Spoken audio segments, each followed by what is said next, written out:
In Matthew 10 verses 34 to chapter 11 verse 1 is one of the most jarring passages in the entire New Testament. Jesus says he didn't come to bring peace, but a sword, and that a person's enemies will be those of their own household.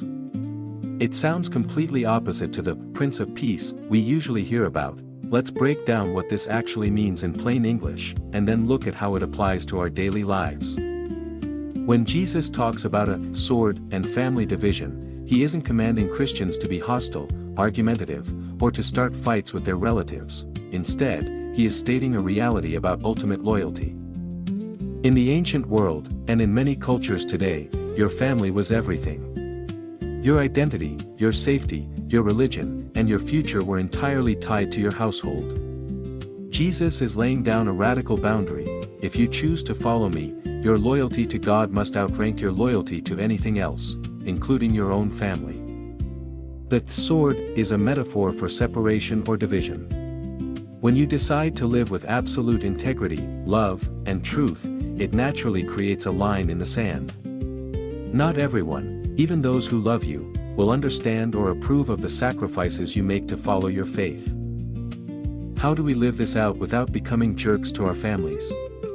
It comes down to 3 practical shifts in our daily lives. 1. Establish your non-negotiables. Jesus is asking us to check who sits on the throne of our lives.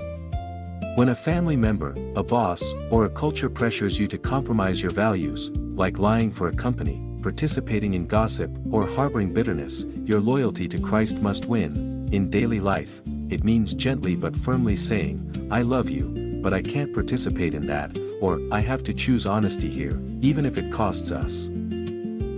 2. Expect friction, and don't panic. If you are trying to live selflessly, speak truth, and walk in love, it can actually make people who aren't doing those things uncomfortable.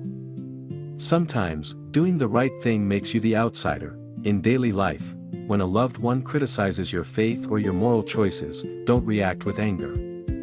Understand that the friction Jesus promised is happening. Your job isn't to win the argument, but to remain faithful.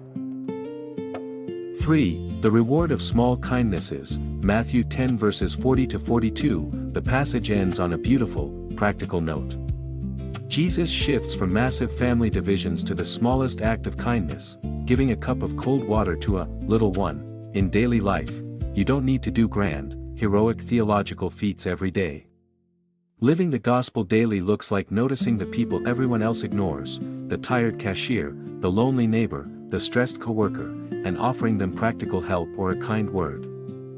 In Jesus' eyes, treating them well is the exact same as treating him well.